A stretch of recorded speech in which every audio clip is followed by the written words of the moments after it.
ძალიან ხარბატონი.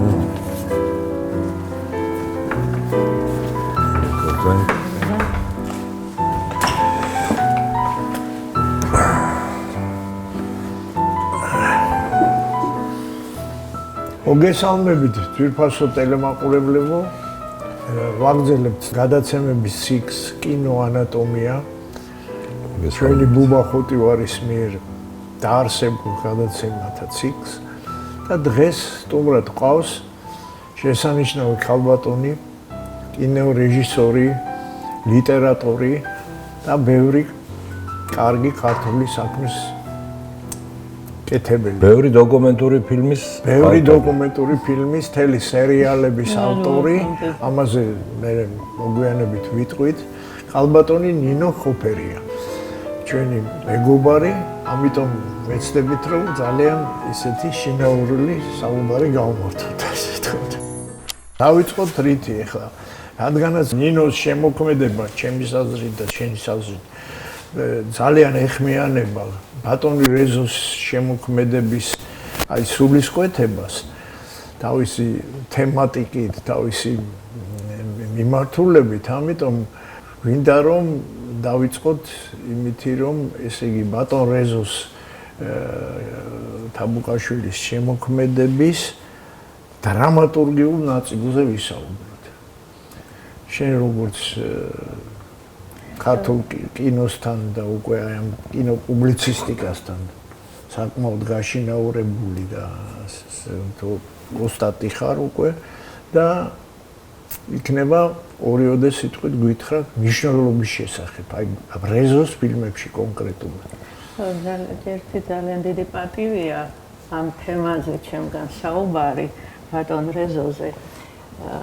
ბატონი რეზოს ალბათ თავარი და ჩვენთვის დაუვიწყარი არის ის, რომ ის იყო პიროვნება და აი მისი პიროვნულობიდან გამომდინარეობს ის, რასაც აკეთებდა. და მე საერთოდ ძალიან მიყვარს და მაინტერესებს ნებისმიერ ფილმში, ეს იქნება ხატრული თუ დოკუმენტური, ისე როგორც ნებისმიერ ნაწარმოებში ავტორის პირადი პათოსი. და აი ეს არის ბატონ რეზოსთან განსაკუთრებულად საინტერესოდ მოცემული და მისი ძირითადი ხერხი, გარდა იმისა, რომ მისი ენა, მისი საუბარი, მისი ქვეტექსტები არის მნიშვნელოვანი. ხმა, რა თქმა უნდა, ხმიდან გამომდინარე, არის ერთი ხერხი. დრამატურგიული თუ ისტორიული ხერხი, ეს არის თითქოს აი ეს სიუჟეტს აწყობს ჩანაფიქრიდან განხორციელებამდე თემის. და ეს იმდენად დინამიურად მიმდინარეობდა, თან მისივე კომენტარებით ეს კეთდება, რომ აი აუცილებლად მონუსხულია მაყურებელი და მით უმეტეს, როდესაც ასეთ მნიშვნელოვან თემებზეა საუბარი, თან მისი ხმის აკომპანიმენტით, ეს არის განსაკუთრებით მისი ფილმების ხიბლიც და ამასინად საპატრიარქოს არხზე უყურე მის რამოდენიმე ფილმს. ეს ძველი ტექნიკით გაკეთებული, უკვე ფირიც დაძველებულია, გაფერფთალებული ბევრი რამ. სხვადასხვა ამას მოვლა უნდა და ვიღაცამ უნდა იფიქროს ამაზე. აი ამ ყველაფერი ამ თითქოს სიძველის ფონის მიუხედავად ისეთი თანამედროვეა, ისე გაუძლო დროს, აი არა მარტო თემამ, აი სულისკვეთება, ისეთი ქართულია, ისეთი აქტუალურია, რომ აი ეს არის ალბათ ავტორის უკვდავება და ის დროს უძლებს.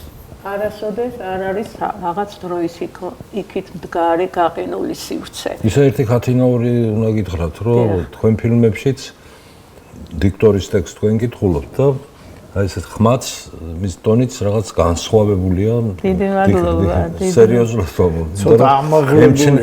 ემჩნევა, რომ ვინც კითხულობს ამ ტექსტს, იმან კარგად იცის, რაზე კითხულობს და რას კითხულობს, იმიტომ რომ ხშირად ჭირს ხოლმე დიქტორს რომ გააგებინო რაზეა ეს ფილმი. მისთვის გასაგებ თემაზე ლაპარაკობს, მსახიობს უჭირს ხანდახან უჭირს, ანუ რეჟისორსაც უჭირს რომ გააგებინოს მსახიობს რაზეა საუბარი და ესე რომ თქვენ გამოკვეთილი ხართ. მაგრამ მე მინდა გავიხსენო მე თქვენ შენიშნა მომეცით შენი ერთ დღეს რომ აი რამოდენიმე ბგერა ჩობს უკეთესად გამოკვეთო და მე ამაზე ვიმუშავე და მადლობელი ვარ. არ მახსოვს ეგ ალბათ ერთსულოვნებაში ერთად ვიყავით ჩვენ და ერთად მუშაობდით. ამისთვის მადლობელი ვარ. არა, ეს იმიტომ რომ მე მიჩოვლი ვიყავი ტელევიზიაში. დიქტორი არ გადიოდა ისე მეტყველების მასწავლებელთან თუ არ გავიდა ისე ეთერში. არ ყოლი არასდროს მეტყველები თქვენ აღმოჩნდით ჩემი. აი ახლა ერთ ისეთ შეიძლება ბევრისთვის საიდუმლო იყოს ეგ და უცნაური რომ ბატონ რეზოს თავის ფილმებისთვის სცენარს არ წერდა. ანუ ვერ წერდა, უпростоრედ როგორ ვერ დაწერდა, მაგრამ მისი მუშაობის სტილი იყო ისეთი, რომ მას უწევდა საზღვარგარეთ წასვლა ხან ფეხბურთელებთან ერთად, ხან აზორ ერქომაიშვილთან, ხან ტურისტულ ჯგუფებს მიყვებოდა, პარტიზანულად იღებდა ფაქტიურად და ამიტომ რასაც წააწყდებოდა, ყველაფერს იღებდა. ამჯერად ჩვენს ფეხბურთელებს დავემგზავრებთ. ხვალ თბილისის დინამო ნეაპოლში ითამაშებს UEFA-ს თასის მერვედფინალის მეორე მატჩს.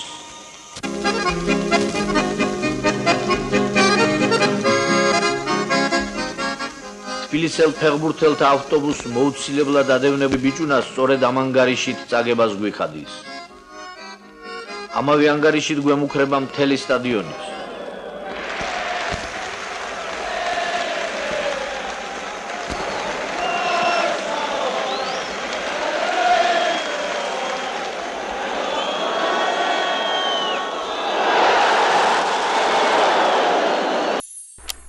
შემდეგ რო ჩამოდიოდა, რა თქმა უნდა, თავისი ებერთელა დრამატურგიული ნიჭის ხარჯზე, ამას ყველაფერს ისე აბამდა ერთმანეთთან, რომ გამოდიოდა ისეთი სრულყოფილი ფილმი, მერე ტექსტს უსადაგებდა ისე, სადიქტორო ტექსტს, რომ სრული განცდა იყო, რომ ეს კარგად დაიწერა სცენარი, ასე ვთქვათ, კლასიკური ფორმით, ასე შემდეგ. მაგრამ ეს რამ ერთეულების ხვედრია, რა თქმა უნდა. ხო და ერთი ისტორიას გავიხსენებ, ცოტა გზელად არ გამომივიდეს, მაგრამ ისტორიას გავიხსენებ, აი მაგალითად იმ დილოგიისა თანი მაღალნი. ბატონ რეზოს ამ დილოგიისა, რომელიც აი როგორ მოიტანა ერთმა თემამ მეორე თემამ. აი ესე როგორც აწყდებოდა და იქვე ადგილზე იბადებოდა ფილმის იდეა. ვაფრთხილებენ რომ ალპებში ჯერ ისევ თოვლია და ზვავები, მაგრამ მაინც გვინდა ვცადოთ მთაში ასვლა.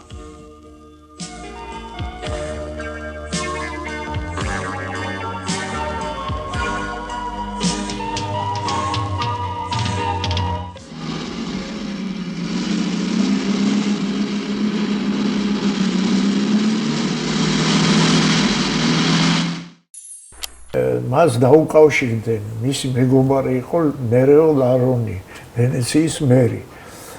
და როდესაც ანზორ ერქომაიშვილის რუსთავის ჰქონდა კონცერტი სან მარკოს მოედანზე ვენეციაში. და ბატონ რეზო იქ იმყოფებოდა, მაშინ ნერეომ მას უთხრა, რომ იტალიის ტელევიზიას აღმოაჩნდა ფირი მიშა ხერგიანის უკანასკნელი ასვლა. სუალტოზე, იტალიის დოლომიტებში. უნიკალური კადრი, ხო? იტალიელებს არმანდო დაროიტის თაოსნობით უკვე აუტანიათ ალპებში ქართული მემორიალი და სუალტოს ძირას დაუდგა.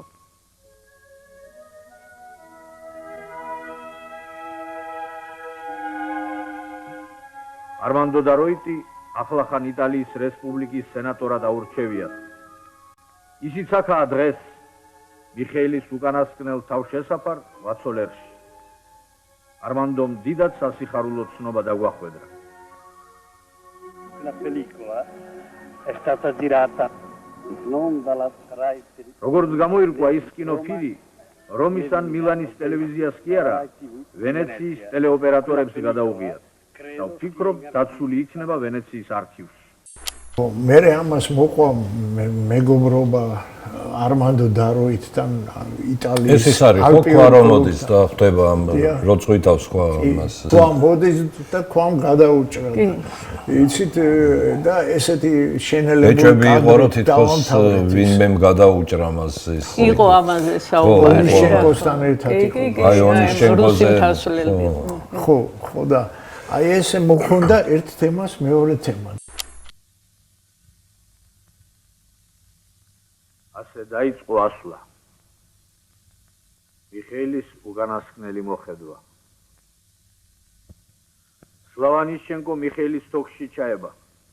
საოცარი სისწრაფით გაიარეს კედლის 2/3. მალე დაიწყება ქვათაცვენა. თოქს ლოდი გადაჭრის. მიხეილი მოწყდება. სლავა 26 საათის განმავლობაში დარჩება კლდეზე მიბმული. მეორე დღეს იტალიელები ტროსებით ამოიყვანენ სამშვიდობოს.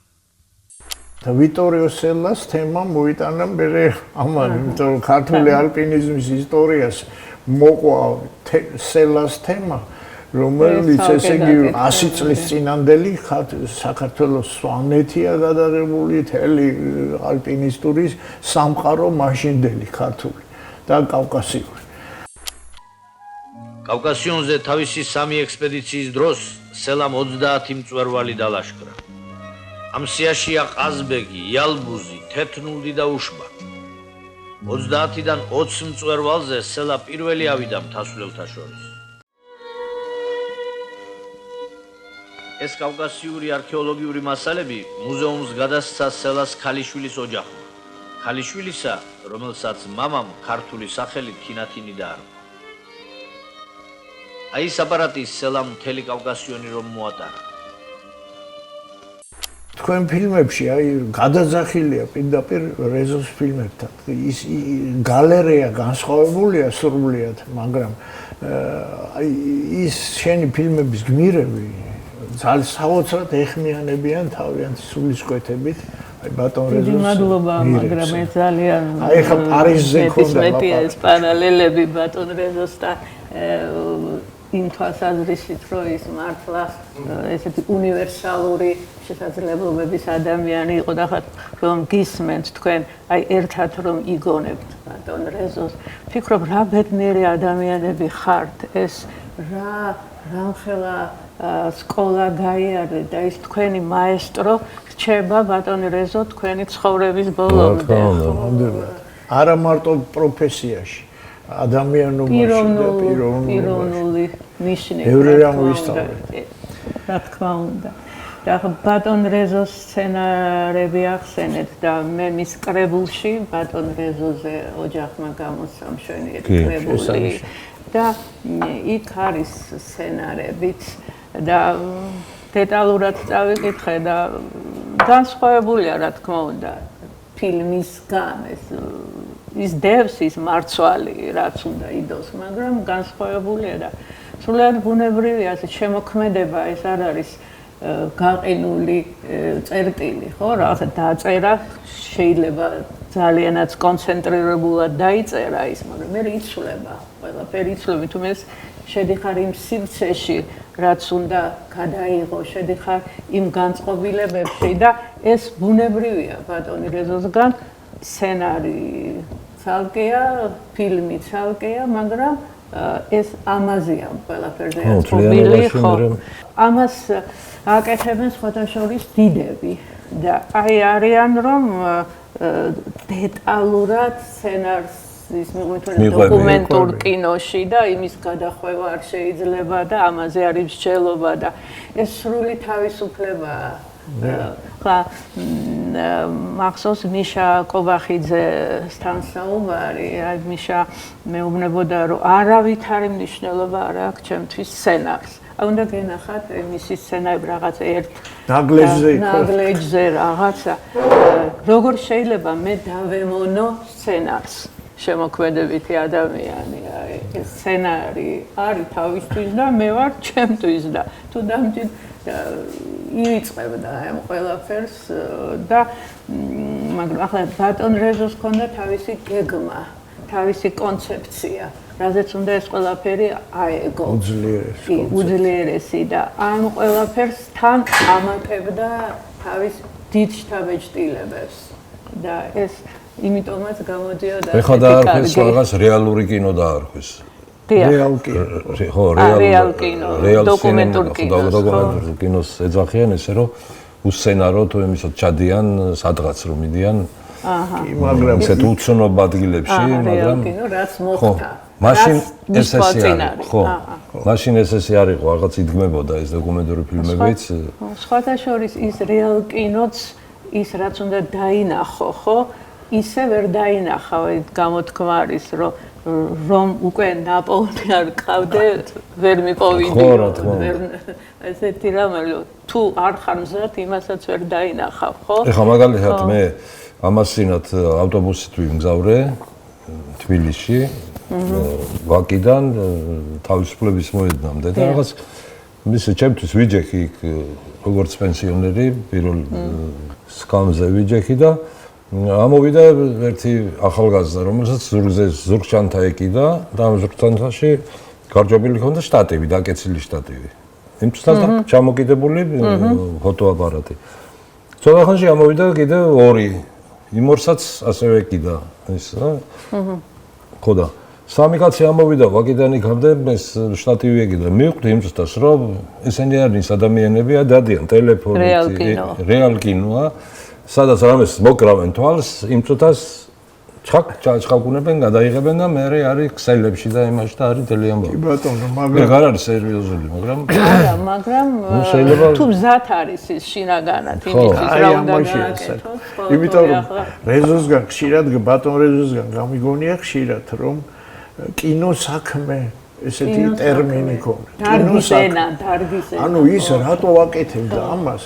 და კიდევ უთქვამს რომ ჩემთვის კინო ტრანზიტ ხაზიაო რას გულისხმობთ მეთქი და ანუ ჩემი გასაკეთებელი საქმისთვის ვიყენებ კინოს ანუ ტრანზიტ ძალიან ხო და ანუ იცოდა რას აკეთებდა რისთვის აკეთებდა იმიტომ იყო მე ამას მოყვებოდა მაშინ კინოს სახში გზელი რიგები და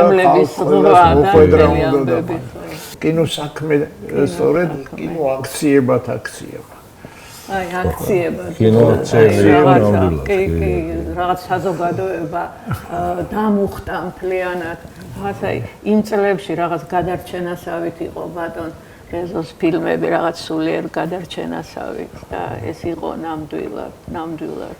ინო ეხლა თუ შეიძლება კითხავ რომ ვიცი რომ ესე იგი ნუ ბატონ რეზო გალაქტიონი იყო მისი ასე ვთქვათ ერთ-ერთი სათაყვანო პიროვნება და პოეტი და მე ვიცი რომ რაღაც საინტერესო მასალა გაქვს ნაპოლეონი და თუ გაგვიზიარებ ჩვენ დიდი სიამოვნებით ეს იყო დაახლოებით წლინახევრის წინ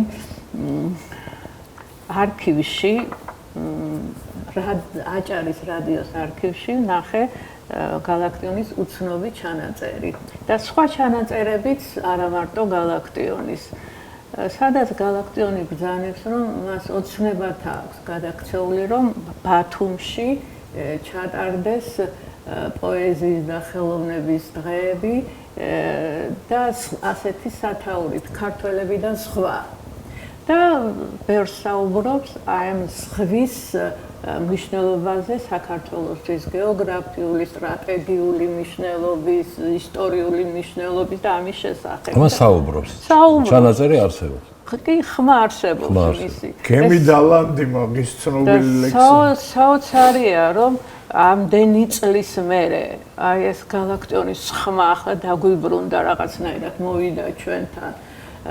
სხვა შორის აჭარის რადიოს მიმართ ჰქონდა განსაკუთრებული პიეტეტი, იმიტომ რომ გალაქტიონის ის ცნობილი ლექსი თაწმინდის მთვარე ჩაწერილია იქ აჭარაში, აჭარის რადიოში და აი წარმოიდგინეთ რომ აჭარის რადიო რომ არა ეს არ იქნებოდა გალაქტიონის ხმა არ გვექნებოდა რამხელა დამსახურებ და როდესაც ის რადიო კომიტეტი ისე იმ ადგილას არის იქ სადაც ადრე იყო და რამდენჯერაც ჩავიდოდი რაღაცა ისე ჩაუვლიდი რაღაც მადლიერების გზნობით რომ ეს გალაქტიონის ხმა იმიტომ რომ ამ ხმის მოსმენის შემდეგ რაღაცა თითქოს ჩემი დამოკიდებულება მქონდა და ჩემი იყო პოეზია და მაგრამ აი შეიცვალა ჩემი დამოკიდებულება პოეზიის დანიშნულებაზეც კი ისეთი ის არის ხმა იქ თქვენ საუბრობთ რას ნიშნავს ხმა ადამიანის აი და ერთხელაც შევედი ისეთი თუ ისე მოგზაურობით მე გამოვიდი მაგრამ ისეთი გარემო იყო რომ მათ შემომთავაზეს რომ ჩვენ გვაქვს რაღაცები და სუფთა ჩანაწერი გვაქვს გალაქტიონის ამ ეს ახალი არ იცოდნენ სუფთა ჩანაწერი იმ ხმების და დიდი საუნე კიდე მომცეს ხმები იქ რეზო თაბუკაშვილის მედეა ჯაფარიძის პოეტების ქართველი პოეტების და აი ახლა ესეთი დიდი სიამოვნება მომანიჭეს და სხვა შორის იქ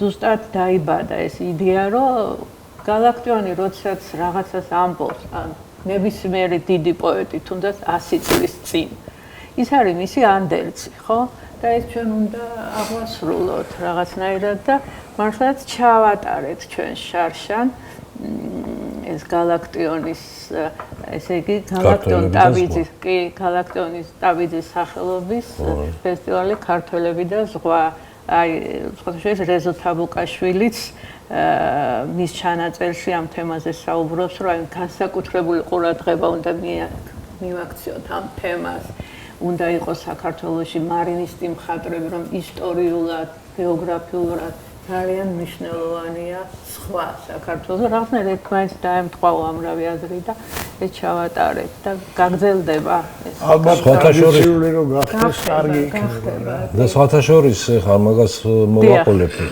ერთი მეგობარი მყავს მე ახლობელი მეგობარი მყავს გიორგი თიკანაშვილი რომელმაც 5000 ლექსი იცის პოეზიის მოყვარული კაცია და მუშაობს ბლექსი არენა რო არის შეკვეთილში მუშაობს და იქ ასეთი იდეა თქვა ხა გალაქტიონის ჩანაწერზე გამახსენდა რომ მე ვიციო რომ არქივშიო მე ჩვენი პოეტების ჩანაწერები არსებობს ხმები არსებობს და მიქნებო ვინმე გამოჩნდესო ისეთი კაფე გააკეთოსო ისეთი კაფე აი როგორც არის ბლექსი არენის ეზოში კომპოზიტორების ძეგლები დგას და ბიუსტები და ძეგლები მომღერლების რომ მიუახლოვდები იწყებს მის მუსიკას იმაში ვარ რომ კაფე იყო სადაც იქნება გალაქტიონის აკაკის არაჩვეულებრივი მიუახლოვდები და გალაქტიონი დაგელაპარაკება არაჩვეულებრივი ლექსა გეკითხავს იქიდან აკაკი წაგეკითხავს ხო და რა ვიცი თუნდაც რეზო თაბუკაშვილი დაგელაპარაკება ხო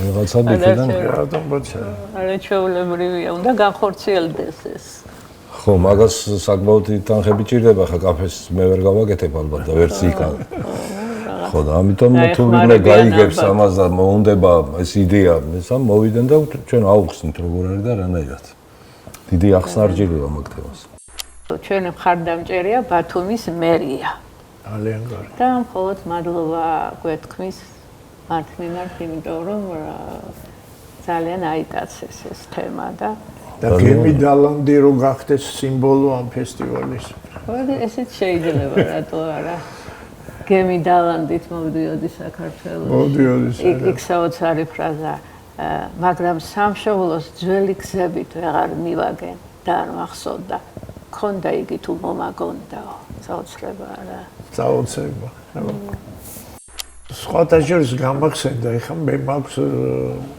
დოკუმენტური ფილმი გადაღებული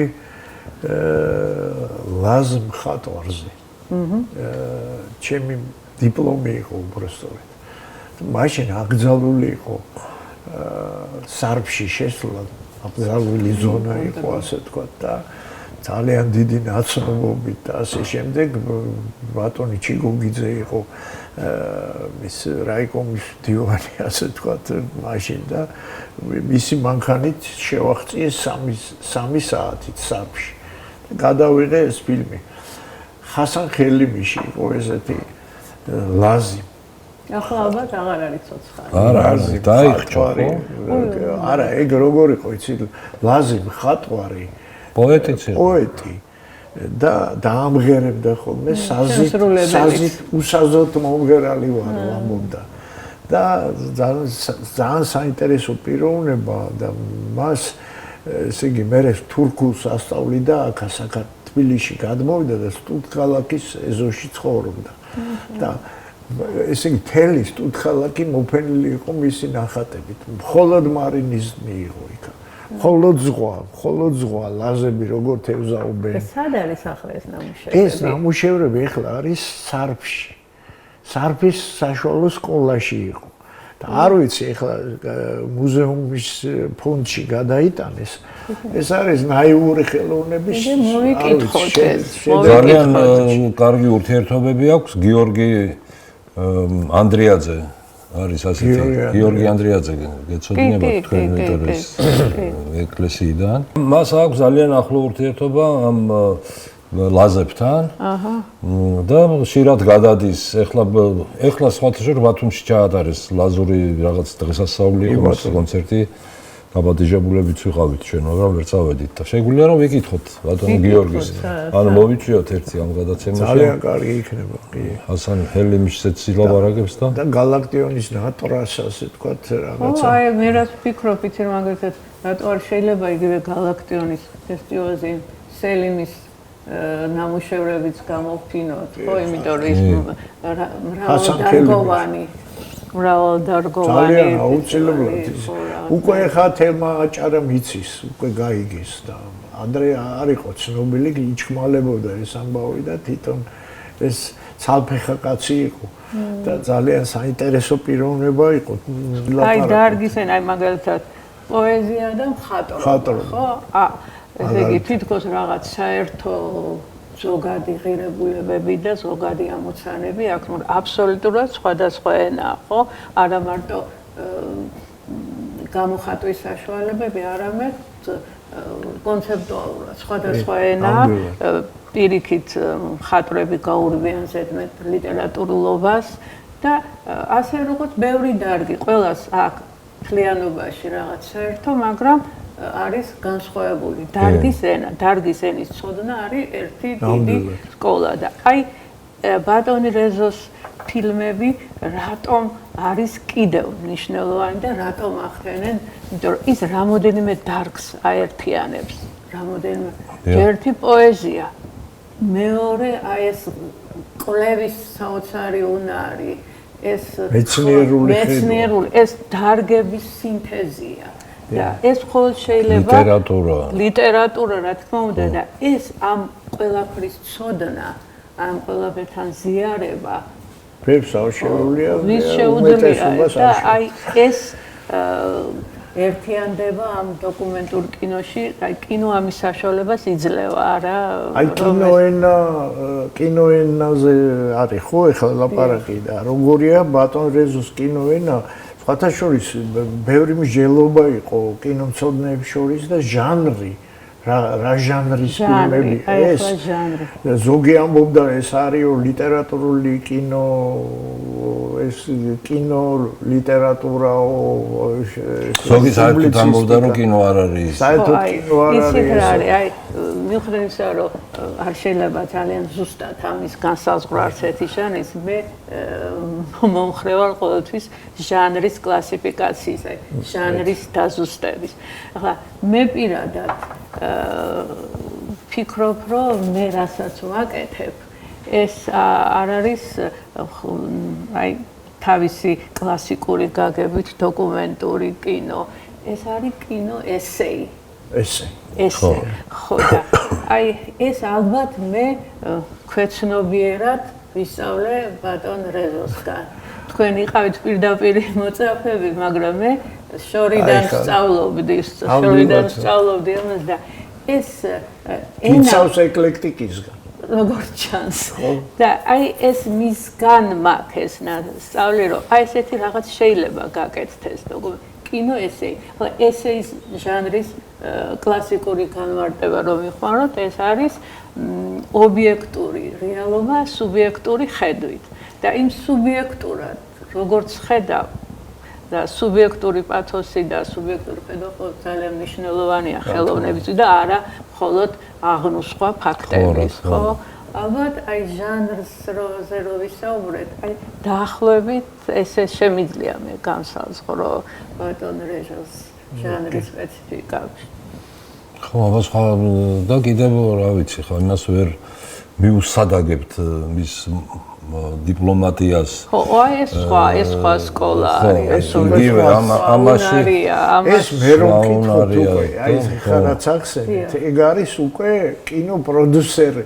პროდიუსერის არა პროდიუსერობა თავისთავად, მაგრამ პლუს ემეთო ეს დიპლომატია სხვა რამე, იმიტომ რომ დიპლომატიური ცოდნა დამთავრებული და იცოდა ეს ამბები იცოდა, ხო და რაღაც ცოდნა ჰქონდა, ხო, ცნობა ჰქონდა და აი როგორც თავიდან დავიწყეთ საუბარი და თქვენ რო თქვით, პიროვნება იყო და იმიტომ იყო პიროვნება, რომ ეს ცოდნა ჰქონდა.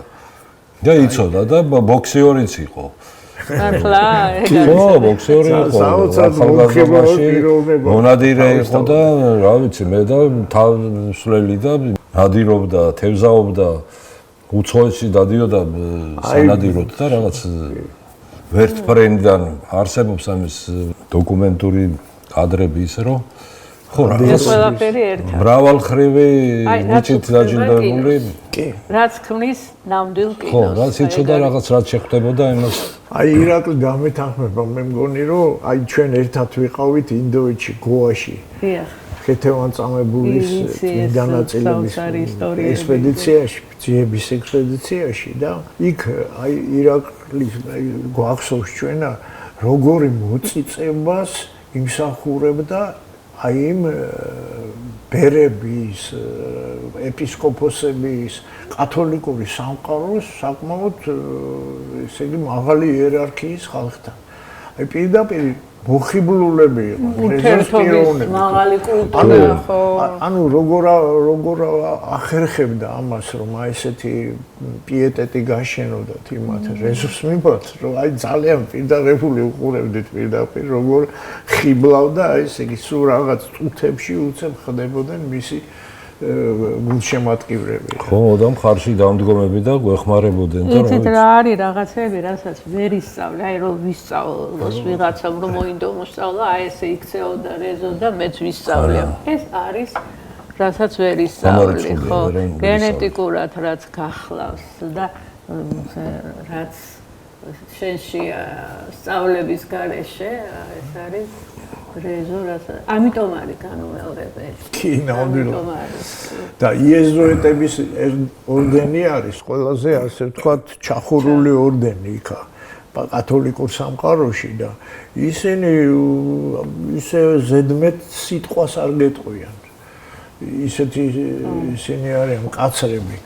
და რეზოსთან იხსნებოდნენ პირდაპირ რა ისეთი ხიბლი ქონდა ასე თქვა. თან მაშინ უფრო დაკეტილი იყო ხო ეს საბჭოთა ესა რო ჩავდიოდით იქ და ჩამოდიოდნენ ზეჭვის თვალით ვიყურებდნენ კამერებით. თან ჩვენი კამერა როგორც ავტომატი ისე იყო ისროდა. საბრძოლო იარაღი იყო. მაშინ უკვე შემოსული იყო ვიდეო კამერები, მაგრამ ჩვენ არ ქონდა ხო ეგეთი. მაგრამ ის საბრძოლო იარაღი კარგად გამოიყენეთ. ხოშე ეს ბატონი რეზო ძალიან გვაკლია ყველა ეპოქაში.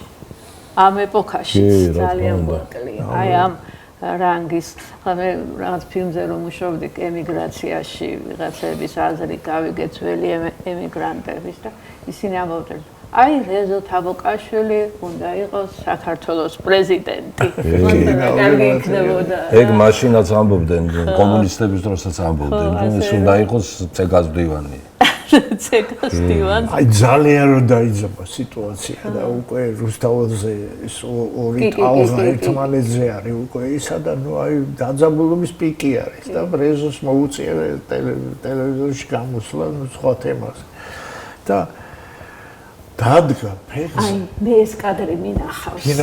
მინახავს საოცრება. არსებობს ეს კადრი, პირველ რიგზე არქივში მოვიკითხეთ და არის. ფეხზე დადგა და აი სულ ყველაზე დაზაფრული რო ვარ და საღამო მშვიდობის საკითხი. სულ სხვა საღამო მშვიდობის საკითხი. სულ სხვა მნიშვნელობა ჩაიდო. აროდან მოვდიოდა ეს კაცი. აი ამ მისტერიაში უცებ საღამო მშვიდობის საკითხი. ძალიან სასიამოვნოა თქვენთან საუბარი, მაგრამ ძალიანაც ნუ გადავხლით. მადლობა თქვენ საინტერესო თემების წამოჭრისთვის.